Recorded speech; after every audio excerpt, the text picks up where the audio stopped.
Hello, I'm Alan Butler, Butler Contracting. We're doing simple better.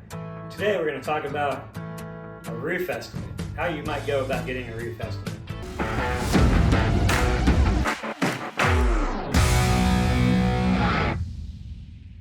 A lot of folks think that they got to give a contractor a call or give us a call to come out and to schedule a time for you to stay home from work or disrupt your personal life to come out and get a roof estimate done.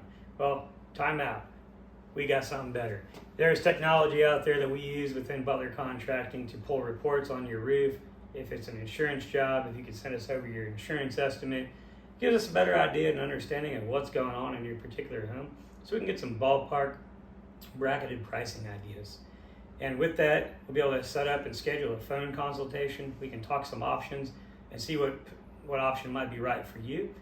And if it's something that you'd like to move forward with, then we'll come out at that point and do what's called narrow down, do some final measurements and do what's called a pricing promise. And that's going to give you all the options and information on the particular products that you selected so you can narrow down a final pricing promise to install your roof.